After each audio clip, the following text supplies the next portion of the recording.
Hello, I'm Rob McIntosh with another story from the Wisdom blog. There was once an old monastery tucked away in the middle of a forest. For many years, people would make the significant effort needed to seek out this monastery.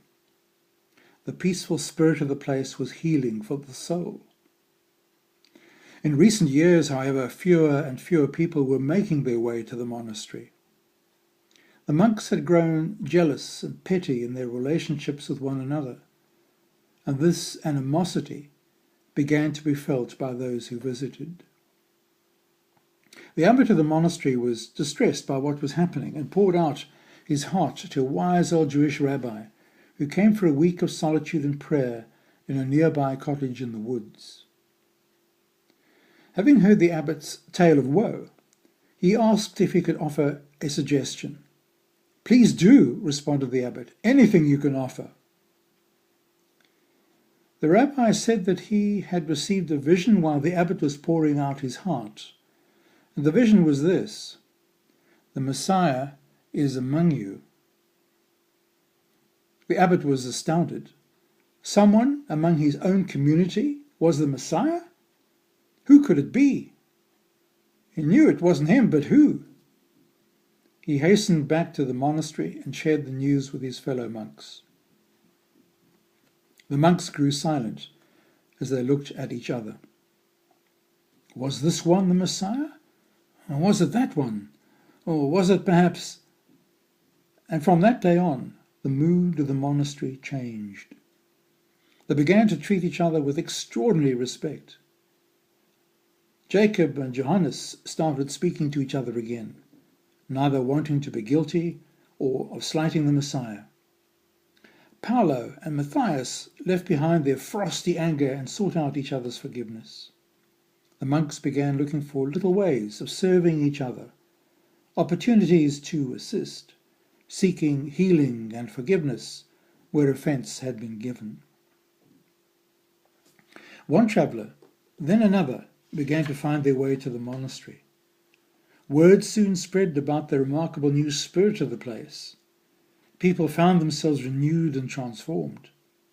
They sensed a new spirit, the aura of extraordinary respect that now began to surround the old monks, and seemed to radiate out from them and permeate the atmosphere of the abbey.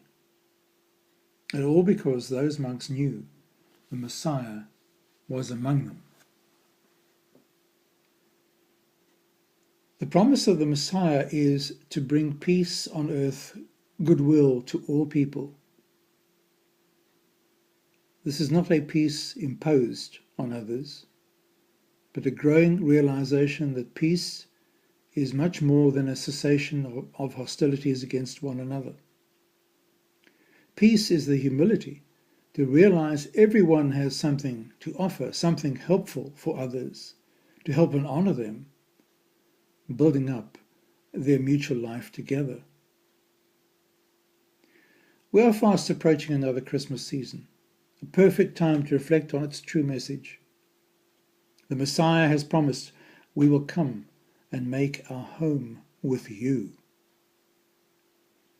Christmas is not so much about our presents as our presence, that most precious gift of all, giving something of ourselves.